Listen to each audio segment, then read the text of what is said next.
ಇವ್ನು ಹೇಳ್ತಿರೋದು ಕೇಳಿಸ್ಕೋಬೇಕು ಅಂದರೆ ಈ ವಿಡಿಯೋ ಪೂರ್ತಿ ನೋಡಿ.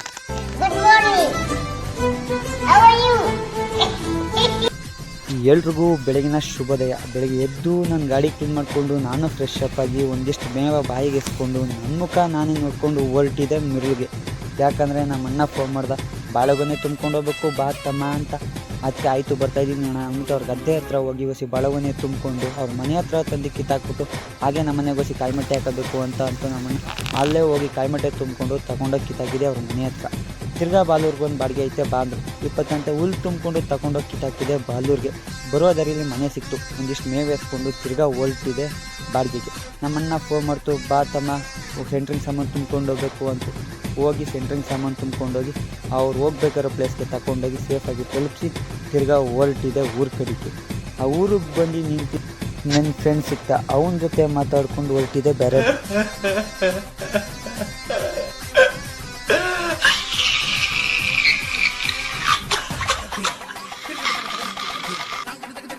ಹಾಗೆ ನನ್ನ ತಮ್ಮ ಸಿಕ್ತ, ಅವನ ಜೊತೆ ಒಂದು ಇಂಟಿ ಹಾಕೊಂಡು ಕೂತಿದಾಗ ಒಂದು ಬಾಡಿಗೆ ಸಿಕ್ತು. ಬಾ ತಮ್ಮ ಕೊಡೆಯಲಿಕ್ಕೆ ಹುಲ್ಲು ತುಂಬ್ಕೊಂಡು ಹೋಗ್ಬೇಕಿತ್ತು ಅಂತ.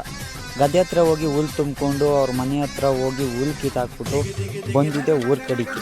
ಬರೋ ದಾರಿಯಲ್ಲಿ ಸಿಕ್ಕಿದ್ರು ಇವ್ರು ಏನು ಹೇಳ್ತಾ ಇದ್ರು, ಎಲ್ಲರೂ ಸಹಕರಿಸಬೇಕು. ಪೋಲಿಯೋನ ಎಲ್ಲ ಮಕ್ಕಳಿಗೂ ಹಾಕಲೇಬೇಕು.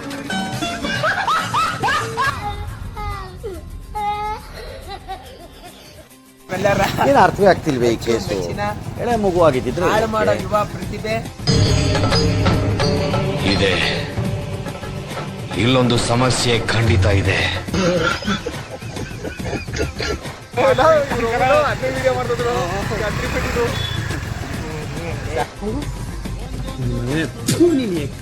ಸ್ನೇಹಿಕ್ ಬೆಲೆ ಕೊಡು. ಸ್ನೇಹಿಕ್ಕೆ ಏನಾದ್ರೂ ಫ್ರೆಂಡ್ಶಿಪ್ ಯಾಕೆ ಮಾಡಬೇಕು? ಉಳಿಸ್ಕೊಳ್ಳೋ ಯೋಗ್ಯತೆ ಇಲ್ಲ ಅಂದ್ರೆ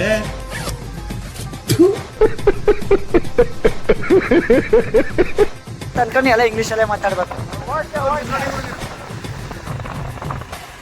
ಮಾತಾಡಿ.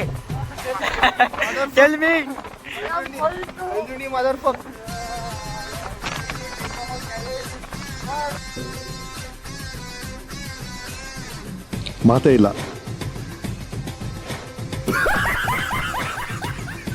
ಬಸ್ ಸ್ಟ್ಯಾಂಡಲ್ಲಿ ನಿಂತಿದ್ದಾಗ ಬೆಟ್ಟದಪುರಕ್ಕೊಂದು ಬಾಡಿಗೆ ಐತೆ ಬಾ ತಮ್ಮ ಅಂದರು. ನಾವು ಹೊರಟಿದ್ದೆ ಗಾಡಿ ತಗೊಂಡು ದನ ಹಾಸ್ಕೊಂಡು ಬೆಟ್ಟದಪುರಕ್ಕೆ. ಅಲ್ಲೊಂದು ದನ ಇಳಿಸ್ಬಿಟ್ಟು ಇನ್ನೊಂದು ತಗೊಂಡು ದನ ಇಳಿಸ್ಬೇಕು ಅಂದರು.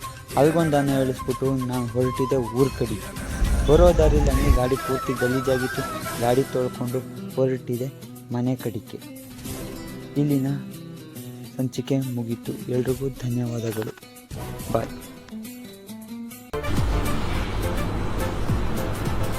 ಅಷ್ಟೇ.